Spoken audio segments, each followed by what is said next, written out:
آپ فرماتے ہیں کہ بے نمازی سے تو خنزیر بھی پناہ مانگتا ہے. اور حضرت غوث اعظم جن کی 11ویں پکاتے ہو، سنو ان کی تعلیمات. وہ کہتے ہیں بے نمازی کو مسلمانوں کے قبرستان میں دفن نہ کرو.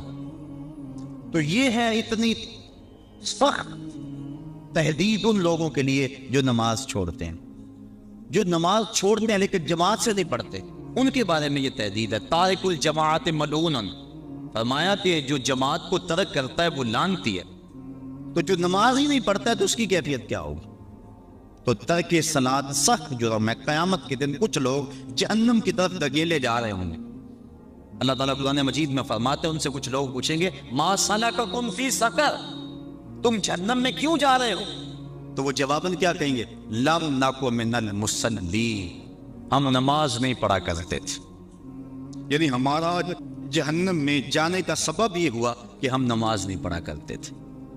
اور صاحبو، اللہ کے محبوب کا ایک فرمان سنو اور غور سے سنو. حضور فرماتے ہیں کہ جو بے نماز ہے کل قیامت میں اس کو جس صف میں دشمنان خدا فرعون، حامان، قارون کھڑے ہوں گے، بے نمازی کو صف میں کھڑا کر دیا جائے. کیا ہم میں سے کوئی گوارا کرتا ہے کہ دشمنان خدا کی صف میں کھڑے کر دیے جائیں؟ اگر نہیں گوارا کرتے تو عزم کریں کہ آج کے بعد نماز نہیں چھوڑیں گے. صرف رمضان میں فرض نہیں ہے، رمضان المبارک کے علاوہ بھی نماز فرض ہے. اور اس معمول کو یہ اللہ نے کرم کیا کہ مسجدوں کے در کھل گئے، شیطان راستے سے ہٹ گیا اور مسجدیں آباد ہو گئی، پیشانیاں سجدوں سے آشنا ہو گئی، دل اس کی محبت سے سرشار ہو گئے. اور سحری کا منظر کتنا حسین ہوتا ہے، افطاری کے لمحے کتنے حسین ہوتے ہیں. اور کبھی غور کرنا، جب ہم یہاں درس سے فارغ ہوتے ہیں تو باہر کا ذرا منظر اس وقت دیکھیں گے، ایسا لگتا ہے اس طرح رحمت ربی اتر رہی ہے. عجیب کیفیت میں تو محسوس کرتا ہوں کہ اللہ کا قرآن سنا، اس کا دین سنا، اس کے پیغام کو سنا تو ایسی کیفیت نصیب ہو جاتی. یہ رمضان کے اشرائے رحمت سے چھنتا ہوا نور ہے جو ہمارے من میں اجالے پیدا کر رہا ہے. تو یہ جو ہمیں توفیق نصیب ہوئی رمضان میں نماز کی، دعا کریں کہ یہ تسلسل سے باقی رہے. اور یہ جن گناہوں کی نشاندہی کی گئی ہے اللہ ہمیں بچنے کی توفیق دے. جن کی نہیں بھی کی گئی ہمیں پتہ ہے کہ گناہ کیا ہے. حضور نے فرمایا کہ جو تیرے سینے میں کھٹ گئے اور تو لوگوں کے اس پر مطلع ہونے سے ڈرے وہ گناہ ہے. ما آتا فی صدرک، تو ہمیں پتہ ہے گناہ کیا ہے اور نیکی کیا ہے. ہمیں اپنی زندگی کو ایک خوبصورت نظم دینا چاہیے اور زندگی کو نیکیوں کا حسن